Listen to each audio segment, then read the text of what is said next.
Okay, well, let's get started then. I was really, boy, there's a lot to know, let me tell you. When I really started to dig into the different disciplines, I was like, holy cow, I see why people want this kind of event. It's crazy, it's crazy. So, there we go. So high-level overview. I wish I could move this little thing out of the way here. Let's move this somewhere. Yeah, this will work down here. So you can see the different disciplines that we'll be talking about today. Now, there are other licensed disciplines out there where you can practice mental health. We're not going to be talking about psychiatry, though, as a discipline. That requires medical school. We're not going to be talking about APRN. That's another thing that requires nursing school. We're talking about those professions that are more or less considered to be within the same sort of level, with psychology being somewhat of an exception because you have to have a doctoral degree to practice as a psychologist. In most cases, there is a case where you can practice with a master's degree. But that's an exception. It's a rare exception, usually grandfathered in because at one point psychologists could practice with a master's degree, but that's just no longer the case. So here they are. These are the big ones we're going to be talking about. We got social work. Okay? Our social work brothers and sisters, we love you because you're all about advocacy. And of all the disciplines, I would say training-wise, it's probably the closest to my background as a marriage and family therapist because social workers tend to be trained in thinking of systems. The difference is they focus more on social justice, equity, and kind of moving community resources to those, or to and through those systems at a more macro level. Mental health counseling, our brothers and sisters there, they tend to be much more, I'd say, aligned with sort of a psychologist training in many ways. Where they really focus on treating, diagnosing individuals, but they also do tend to have a lot of wellness orientation. And in some cases, they can focus a little bit more on schoolwork as well, doing mental health in schools. But hey, Ben, welcome. No worries. Ben is somebody who is helping with this study, so welcome, Ben. And then marriage and family therapists, we are trained to think in systems and relationships. Unlike the social workers who also think in systems, we tend to think in terms of people, family systems, couples, families, those kinds of things. So we're definitely more focused on interpersonal dynamics and less on larger macro systems. Although we can, and for example, Dr. Ram Souza's work definitely focuses on macro systems. If you're ever interested in taking it to the next level, talk to her right there. She's blowing my mind, I'm telling you. And then psychologists, they really have been the ones who've sort of set the standards for a lot of the mental health disciplines. I would say they're much more focused on testing, so giving assessments that are more about testing personality, for example. Doing assessments. They can also dabble in some research and therapy. So it kind of depends on what you want to go into in psychology, but there's a broad field of study in psychology. But as far as therapy, doing mental health work across all disciplines, what they all have, they have a core sort of a training that they all go through. They're all focused on some micro skills, like how do you talk to a person and not make them feel like you're judging them? How do you make them feel comfortable? We're all trained in the Bible of mental health, which is the DSM, which is like the big book that we all go to say, I see you have post-traumatic stress disorder or something like that. We're all trained to assess, diagnose, and treat all mental health disorders. That's what they all have in common. So no matter which of these disciplines you choose, if you want to do therapy, you can do therapy through any of these disciplines. Okay? It's just how you're trained to think about that work that differs depending on which path you take. Okay? So that's the good news. It's really just about what you kind of like. what feels like it jives with your rhythm, your perspectives on life. I initially have a business degree. My undergrad's in business. And I was going to go into IO psychology, industrial and organizational psychology. And then I became the president of the psychology club in undergrad. And I was like, well, this is kind of cool. I like this. Maybe I'll go into psychology. And so when I started looking at grad school, I was going to go into clinical psychology and research. And then my wife said, you know, you kind of have a different way of thinking about things. You tend to think more systemically, and you've got a lot of history that I think would benefit people. Maybe you should think about marriage and family therapy. And so we went to a training on marriage and family therapy, an informational session. I was like, mind blown. Like, oh, systems and relationships? Bet, that is me right there all the way. I'm doing that. And I haven't looked back since.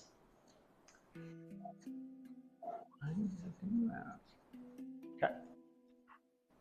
So let me quickly, I'll try to go through these very quickly. There's a lot of information here. You don't have to retain all this. I just want to expose you to the level of detail that you'll probably want to start getting familiar with as you continue down your journey. And for those of you online, I hope you can hear me well enough, and I can't really see who's online right now, but if it doesn't apply to you, thank you for being here anyway. Okay, so LSW, you actually have 3 licenses for LSW. You can get one at the bachelor's level, and you can get 2 at the master's level. The bachelor's level one, you just graduate and you apply for it. If you get up here, then you have to take an exam to get these larger licenses. This one is an interim license, kind of like a training license. It's like we might call it a dependent license. You can't fully practice independently mental health, but you could practice under someone else's license, the licensed clinical social worker.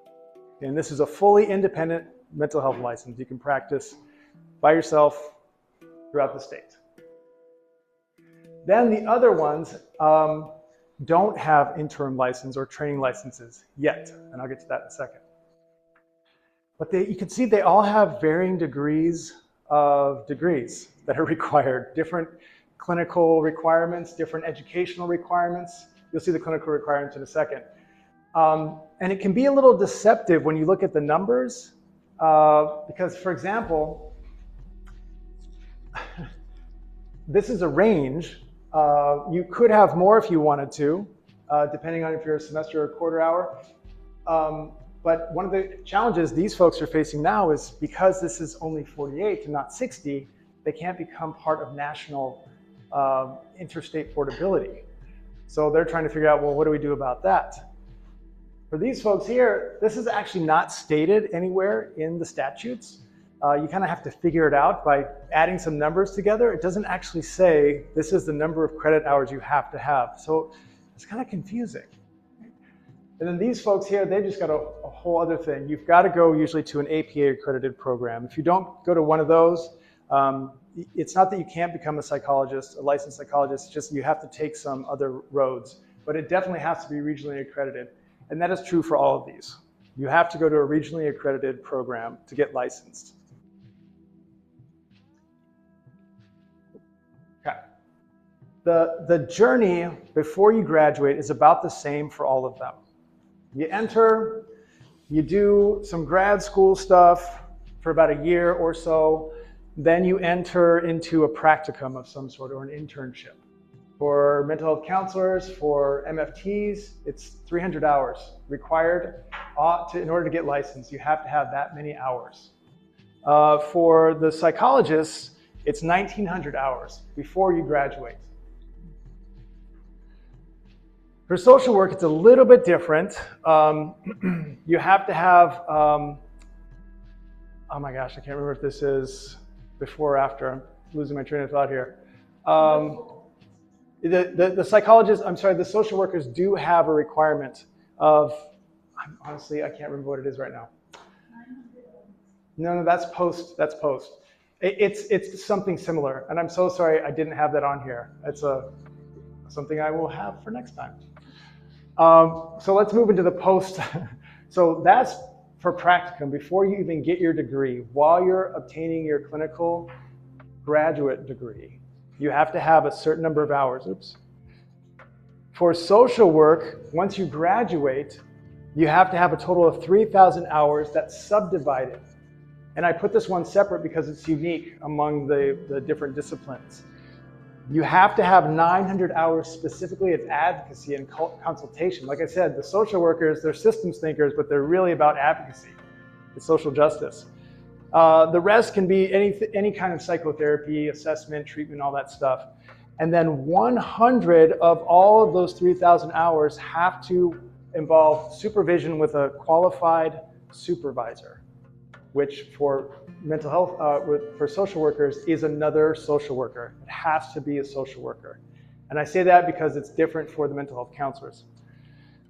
For the mental health counselors, you need 3,000 total post-grad hours, but not all of those are direct, right? Only 1,000 of those actually need to be direct care. The other 2,000 can be whatever you say. Paperwork, driving your car, thinking about Carl Jung. I don't know what you're doing, okay? You have to have 100 hours of face-to-face supervision during that time. And you have to do it at a minimum 2 years, at a maximum 4 years. And if you don't do it, if you don't get your license in 4 years, back to the front of the line. It's no joke. It's no joke. The good news is about mental health counselors, you can have any number of supervisors. Like anybody can supervise a mental health counselor. The other cool thing about mental health counselors, which is why a lot of people flood towards mental health counseling, right now in the state of Hawaii, you do not have to have continuing education once you graduate, which means once you're done, that's it. You could never go back to school. You could never read another book ever again, another journal article, talk to a colleague, go to a convention ever again, and you could keep practicing. That is different from the other disciplines where you have to have usually a minimum of 45 continuing education units every 3 years. Meaning you've got to go back to school in some way, read a book, go to a convention, read a paper, those kinds of things. MFTs, they just said, you know what, let's just cut out the 2,000 hours. Let's just say it's 1,000 direct client contact hours. And they doubled the amount of supervision you need. So they were super, super serious about making sure that you know how to practice once you get licensed. You can't do it in any less than 2 years. So a minimum of 2 years to get your license. There's no maximum. And they're very strict. You can only be seen by an MFT who's licensed. Or they're a double AMFT, that's the National Association for Marriage and Family Therapy. They're a clinical member, meaning they could be in a different discipline, but they're a clinical member, which is rare. And then the psychologists. So after you get your doctoral degree, you got to go into your internship, which is 1,900 hours. You got to do it in 1 year, a minimum of 1 year, I think. I don't think there's a maximum. That creates a total with your pre-doctorate and your post-doctorate training hours, 3,800 hours. Okay. Whew. Holy crap. And then you got to take a big test. Every discipline has a big national exam you have to take. And they're all, they're comparable in some ways. Like they take multitudes of hours of study to prepare for. They all cost usually lots of money to buy test materials. And then here in Hawaii specifically, you gotta pay for your plane if you're on the neighbor islands, and your hotel. And if you don't pass it the first time, you gotta pay it all over again to take it again. This is a true story. I've had people that I've supervised take the exam up to 4 times. It's like, girl, how are you paying for all this? Yeah. They're pretty brutal. I've only taken this one. I hear this is a bear of a test.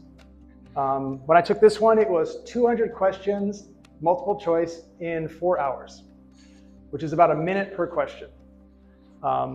It is now, it's changed a little bit. And I think the others are very similar. You do have to fly here to take these tests as of right now, which is one of the challenges, one of the barriers. Yes, sir? For the MFT exam, do you know how much it costs? It's like $200. Yeah.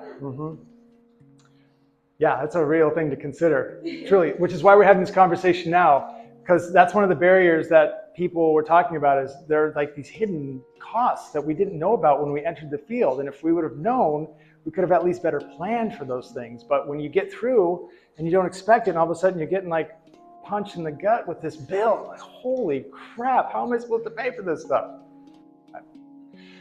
All of the disciplines require these basic things. You got to have a social security number to get a license. You got to pay application fees. The master's level disciplines are renewed every 3 years. The psychologists are every other year. If you don't renew your license for 1 year after the expiration, you have that time to renew it. Otherwise, it's gone forever, back to the front of the line. So there you go. Okay. Questions about reciprocity. There is no automatic reciprocity for mental health counselors or MFTs. There is for social work, and the psychologists have some workarounds that can help expedite the process, like if you're credentialed in some of these things here.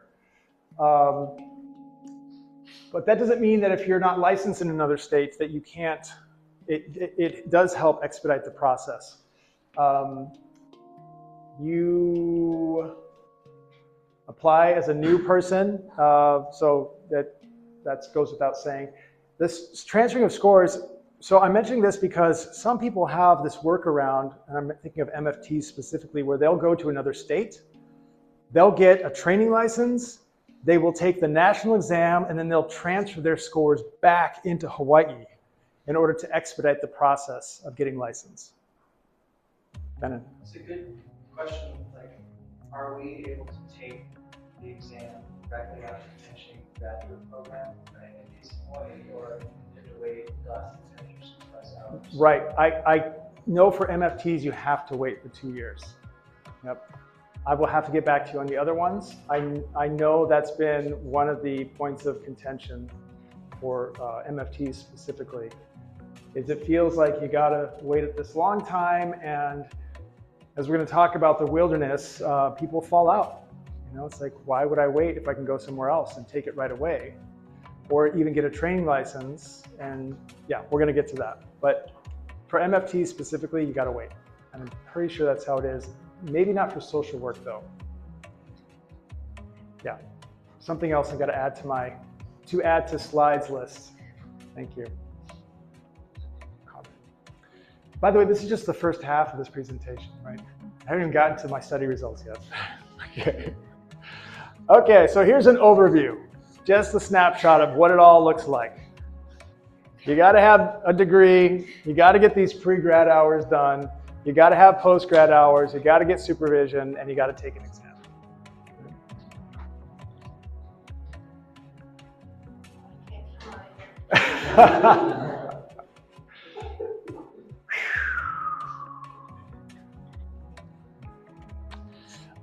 So just some advice for you. Look at your transcripts from grad school and align them to whatever discipline you're thinking of applying to. Like, go to DCCA's website, download, here's their site right here.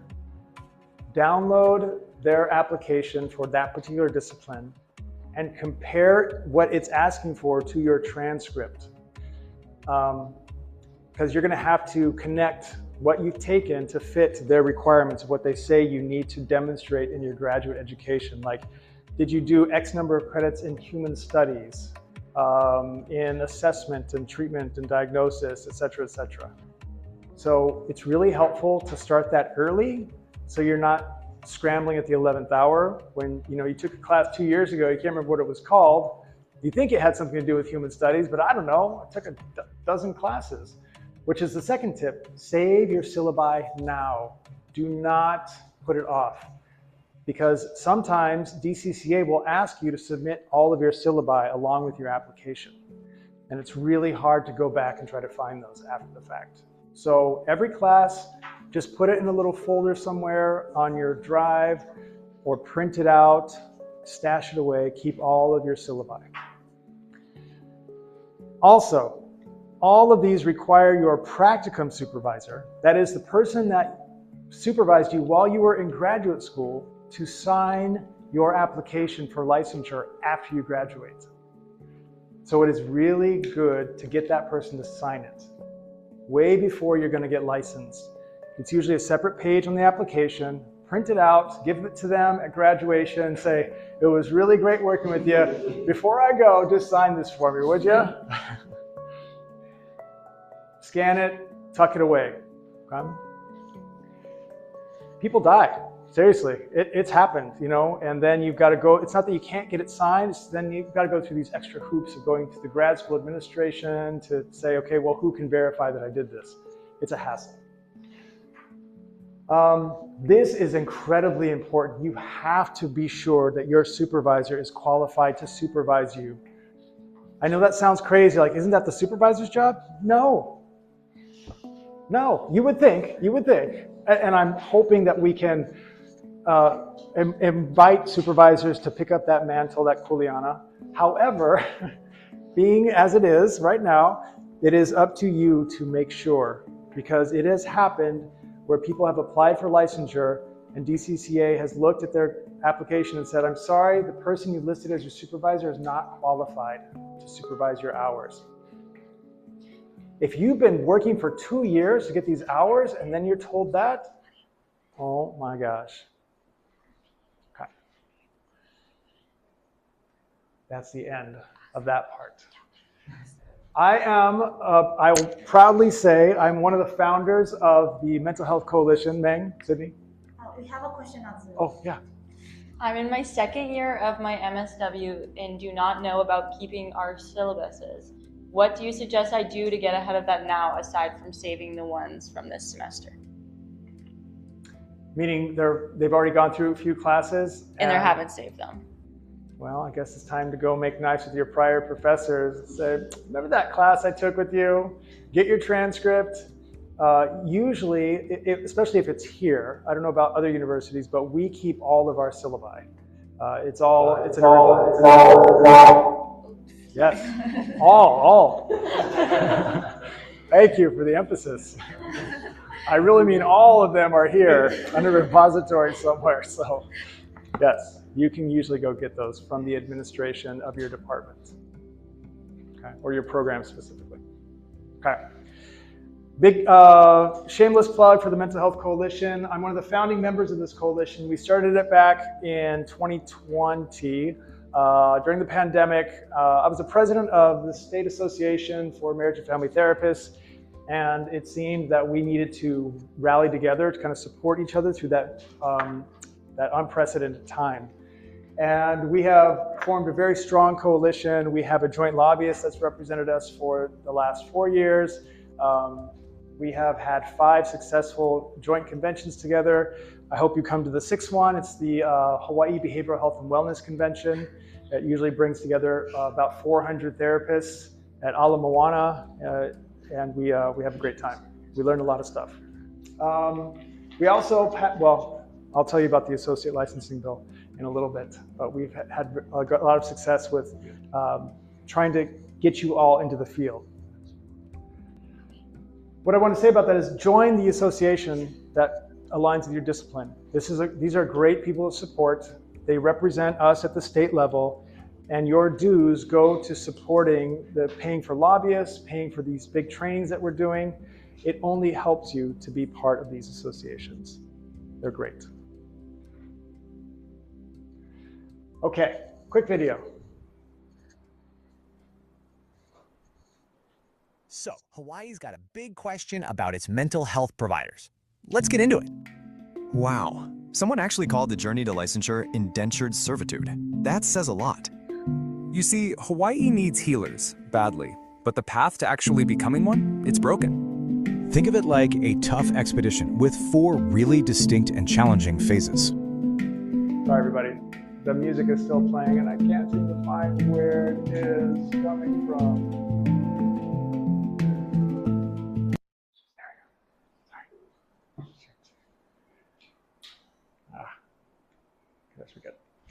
Take 2. So, Hawaii's got a big question about its mental health providers. Let's get into it. Wow, someone actually called the journey to licensure indentured servitude. That says a lot. You see, Hawaii needs healers badly, but the path to actually becoming one, it's broken. Think of it like a tough expedition with 4 really distinct and challenging phases. So let's meet Keiki. Her story shows us what this journey is really like. Okay, so Kiki's in grad school. This part's called The Climb, and she's feeling super optimistic. And she's not alone. Get this, a full 100% of grad students plan on getting licensed. But then, graduation hits. And welcome to the wilderness, where things get really tough. And this is what they call the retention cliff. Suddenly, the plan to stay in Hawaii plummets. One big reason? Money. That's the average out-of-pocket cost just for required supervision. So, who's paying for it? Well, almost half of them, like Kiki, are completely on their own. I mean, coming right after grad school debt, this financial hit is just devastating. And it's not just the money. Literally 100% of them run into bureaucratic nightmares. And here's the thing, these barriers hit local residents, people like Kiki, the hardest. It's pretty shocking. The number of people who identify as local just nosedives after graduation. This quote says it all. They're forced to get proper jobs just to make ends meet. So the real question is, how do we help them actually navigate this wilderness? Okay, so let's talk solutions. The study actually gives us a roadmap with clear actions. For starters, universities can be way clearer, and employers can offer supervision as a benefit. And there is some great news. A new law, Act 93, is coming, and it's a game changer. It creates associate licenses, so folks can finally earn a living wage while they're training. So what happens when people like Kiki actually make it, when they finally reach the summit? Well, a whopping 86% of them plan to stay and practice in Hawaii for the long haul. They stick it out, and they become the exact healers their communities so desperately need. So, we know the path is broken. The real question is, who's going to step up and fix it? We are. That's us. Here, right now in this room. Yeah. Let's see, how does this work? Oh, I kind of like this vibe. You okay with this vibe? Yeah. Yeah, I like this. The sun, my favorite time of day, the golden hour. Yeah. Is that okay? Is it too bright for you? Okay. All right. Get a little tan, maybe? Question. Yes. Does the auditing transcripts and keeping the syllabi thing only apply to when you're in graduate school, or should I start doing that also in undergrad? Well, if you're a social worker, that might apply. But the other disciplines don't have an undergraduate equivalent. But personally, I think it's kind of interesting to keep all your syllabi. You just never know when you might want to go back.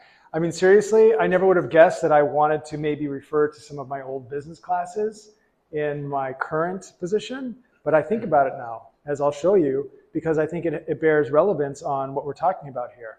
I'd love to go back to some of my old books and readings on, just basic business ideas for mental health specifically. Yeah. So just as a practice, but it's not a make or break situation for your license.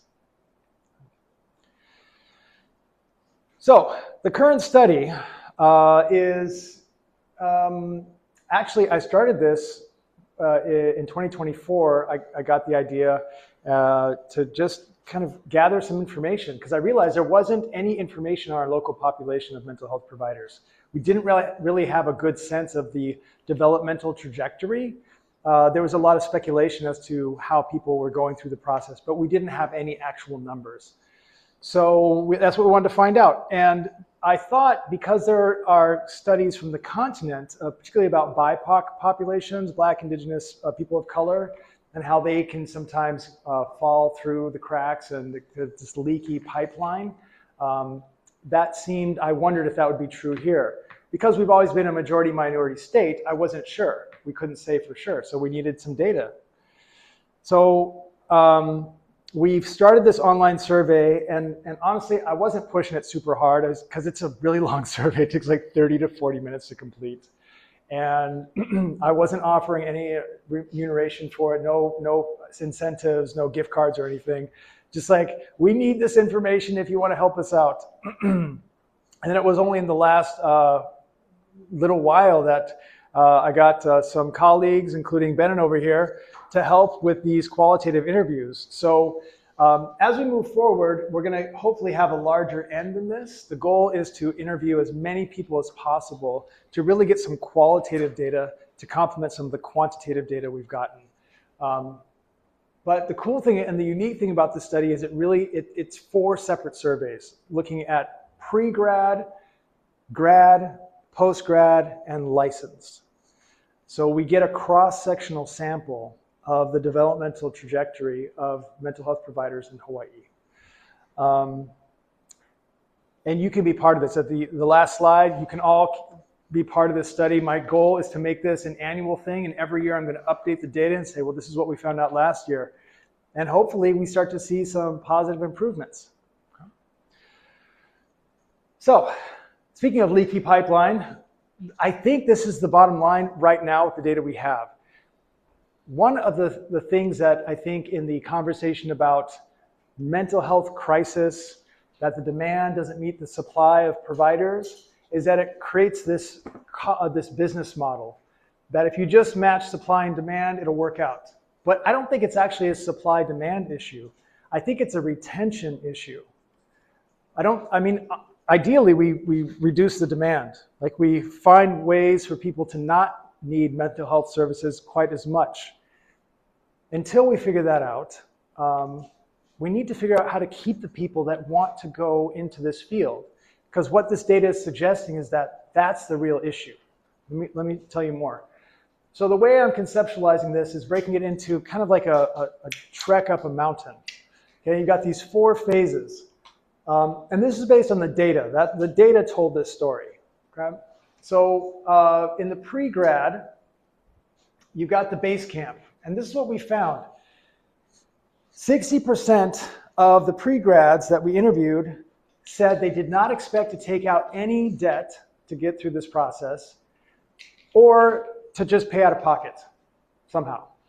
Like, okay, that's very ambitious of you. And then when we asked them, well, what do you think it would cost if you have to pay out of pocket? This was the range, $6,500 to $100,000. That's a $93,000 variance in opinions about how much a graduate education to become a mental health provider costs.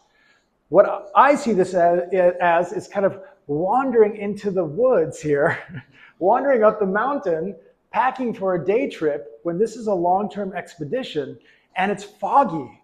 And you're like, well, okay, let's just go anyway. This is great. I wonder what's over that cliff. Because the fact is the average, according to our data, is about $53,000. That's just for the education part. Take note of what I just said. That's just for the education part. Okay. Because when we get into phase 2, this is where now you're in grad school, people say, we are 100% committed to getting licensed. Yes, let's go. 67% said, yes, and I'm going to do it here. I'm going to stay here in Hawaii. Bet, this is my home. I'm going to make it my home, be licensed here, going to provide. None of them were pursuing licensure in another state. Okay? Super great commitment. Enter the wilderness. The wilderness. This is a quote from one of our survey respondents who we did a qualitative interview with. I call us, meaning us mental health providers, post-grad, pre-licensed, indentured servants of the mental health industry. Whoa. In grad school, 67% intended to stay. We get to post-grad. Like, maybe or not. It drops below half. Wow. That's a huge drop. And it goes from 0% to now 33% are considering license in another state, licensure in another state. So we have this passion that exists on the climb. And then when they get into the wilderness, the systems that they have to enter into, or the lack thereof, are killing that passion. Here are some of the challenges that folks are encountering in the wilderness. Universal housing costs, no doubt. That is a huge challenge here in the islands, right? Particularly here on Oahu. The bureaucracy. The whole first half of this lecture, the fact that I had to have a first half of this lecture, that's the bureaucracy. Right? And the infrastructure, not enough clinics, not enough resources to clinics where you can actually get a good supervisor, somebody who's qualified, or there's just limited training to specialize things that you want to do, whether it's working with people on the spectrum, or maybe you were a social worker and you want to take your systems thinking and do more training in relational work. Right? These are the common things that people are saying were barriers. And then here's the big one. This is not included in that $53,000 number. After you graduate, all the disciplines require supervision. And what the data says is that there is a pay-to-play barrier to people getting through this wilderness. Some people reported paying up to $24,000 for supervision. The average was $8,400 in addition to that $53,000 that you're paying. I don't know about you, but when I was coming out of grad school, I felt very fortunate. I found a paid practicum in grad school. I was so fortunate. And right out of grad school, I found a paid post-grad experience. Had I not had that, I don't know that I could have afforded, because I had a young family, I had a daughter who was an infant. It was really hard during those early years of trying to get licensed. And part of the reason that I think I was so lucky, besides just being a white guy, is the guy part, not so much the white part. But because men are so outnumbered by women in this field, we're prized. So if you're a guy going into this field, you're probably going to have a much easier time finding a job than other folks. Just FYI. Oh, a quote. There are a lot of supervisors out there charging hefty fees, and as a grad student, or a post-grad rather, you're kind of forced to pay those fees. Otherwise, you're not going to get licensed. To me, that's unscrupulous. Yeah, I won't say any more about that. So here is one of our interviewees. She gave us a rundown of how much she had to pay just to prepare for the exam. You've got a course prep for an exam prep course, rather. You've got the practice exam you usually got to pay for, so you can experience what it's like to actually take the damn thing. Then you got to pay for the damn thing. And then you got to pay a licensing fee on top of that. It's like, kick me while I'm down. Holy cow. That's insane. And I love this quote. It's just ridiculous. Right? And so what we see here is that if you're not privileged enough, is the quote from this interview, to have somebody like a partner who can support you financially, she doesn't know how she would have made it through that. Here's another really interesting finding from the data. When we get into this post-grad phase, we asked about local identity, because I was really curious to see what is this demographic of this group that's getting through this licensure process. During grad school, 75% of folks are identifying as local. It drops precipitously to 33% during this wilderness phase. We're losing a ton of people who have this local cultural knowledge, right, which is incredibly important. If you know anything about Hawaii, we are so unique compared to the continent. It is not a one-to-one. You cannot go train on the continent, come here, and be good to go. As much as we want to think that we have all the research and data to support our treatment processes, I promise you, it will not land the same way here as it might on the continent. You have to have some orientation to this place to really do good work here, to really help people. So this is a huge issue. You combine these things, and what we see is that at the summit, the good news is, once you get to the summit, the number of people who are intending to stay here shoots back up to 86%. Like, great, we did it. We got through it. I'm going to stay right here. This is beautiful up here. Oh, look at the plateaus out there. I'm going to love it. Supervision fees, yep, that's still there. A lot of people in this range, this group said that they paid a minimum $1,000 for supervision. It went all the way up. An interesting finding is that on this side, looking back, they realized it actually took them 2 to 5 years longer than they expected to get licensed. Right?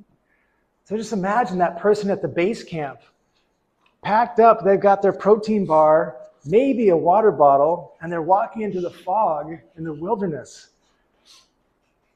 They don't have a clue. Right? And it's interesting because when we look at these three things combined,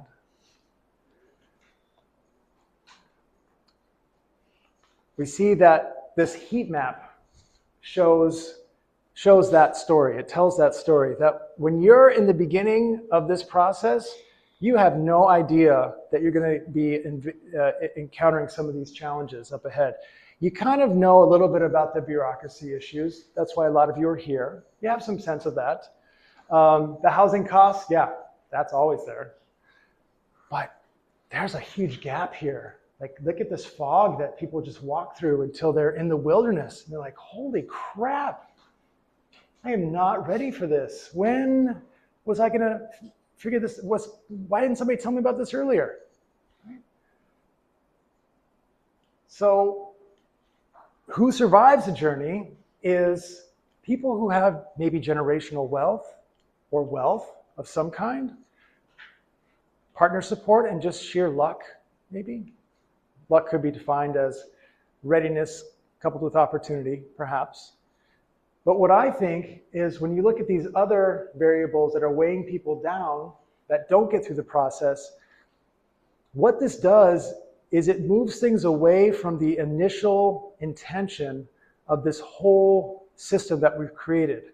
Why did we create these systems? To train people and move them through supervision before they get independently licensed. What was the reason? Anybody?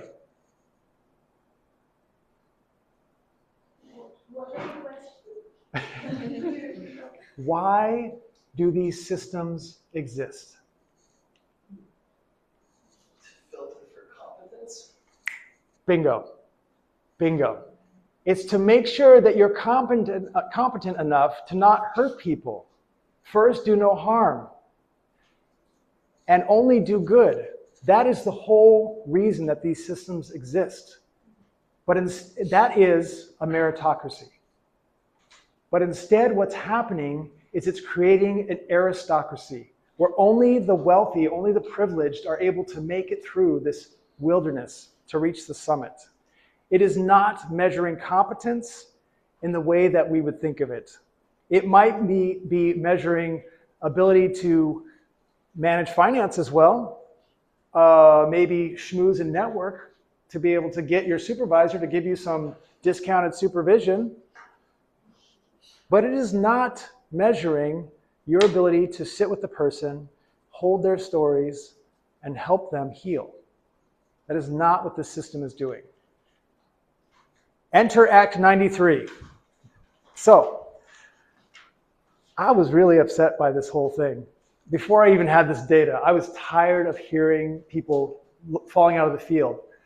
You know, people would call me up and say, hey, can I work with you? I'm like, no, I have no mechanism of being able to support myself and support you getting through licensure because I have to see clients in order to afford to live. I can't sit with you and your clients for free, and that's an hour of my time that's lost, and then go and do another hour to pay for my own electric bill. So I had this mental health hooey. I was like, guys, we got to do something. And they were generous enough to agree that this was an issue They were wise enough to see that we could do this together. And within 3 years, we had introduced a bill and successfully passed a bill to enact Act 93, which is an associate level license. It's now a 2-tiered licensing system for psychologists, mental health counselors, and marriage and family therapists. The social workers, you already had your 2-tiered system. You had a 3-tiered system.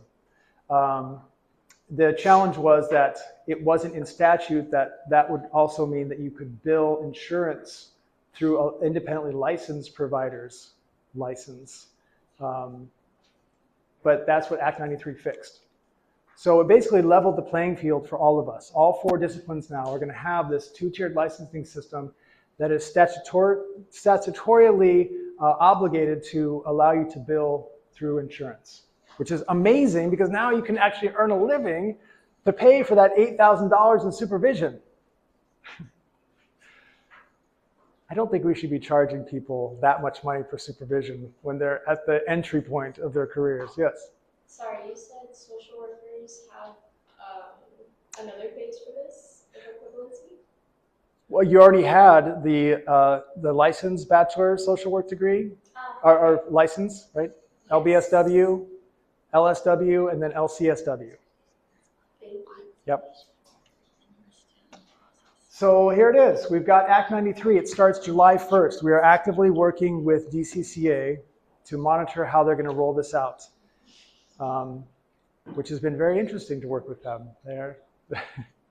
They're saying, we got it. It's all good. And we're like, no, we don't trust that. We need, show us.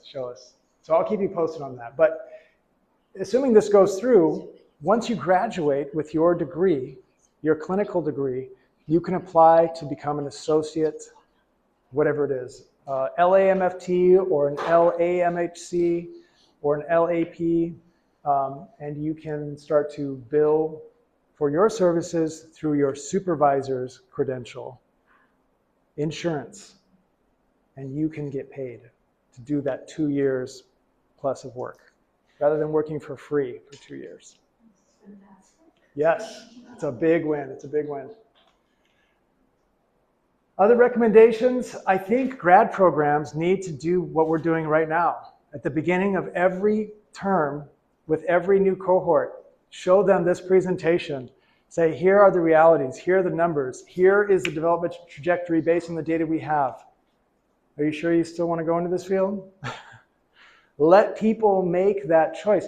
We would tell people at the beginning of therapy, this might get worse before it gets better. Here are my credentials. You should know how I work, et cetera, et cetera. That's called informed consent. We should do the same thing for early grad students. Here's informed consent about this process. So that way you can decide. We really need to have subsidized supervision. There is a program right now, the name of which is escaping me. It's through Kaiser and Thompson School of Social Work, where they have partnered with Kaiser to provide free supervision. It's a great program. It's Workforce Accelerator. Check it out. It works. I mean, they'll take social workers, MHC, or MFT, and you can enroll in their program. Free supervision, 2 years, get your license. $8,000 can go in your pocket or bank account or a trip to Tahiti. Employers should be providing supervision. It shouldn't be a perk. It should be a requirement. And then local mentorship. And this is where I think why I said join the associations that are respective to your disciplines, because that's where you can find some mentors. Connect with people. Establish those relationships early. Do things like volunteer at their presentations, because if you enter the field, they're going to remember, yeah, that's right, you helped me out early on. Why don't you come hang out with me and we'll see if we can't get you licensed. All right, 6 o'clock. Okay, just some things that I want to do. I want to keep doing this study. I want some longitudinal data. I'll keep monitoring for Act 93's implementation. And on the board, on DCCA, psychology has a board, a separate board on DCCA. The other disciplines need a board, a separate board as well. Right now, it's just kind of all lumped together, which is fine out here when we're doing trainings and advocacy work. But on the board, we need more knowledgeable people who are knowledgeable about our specific disciplines to better regulate and process applications and all those things that take forever. Okay, all that being said, I don't know why there's a line on here. Okay, there is a little handout that I've created for you. You can scan this QR code. Go ahead, everybody, pull out your phones.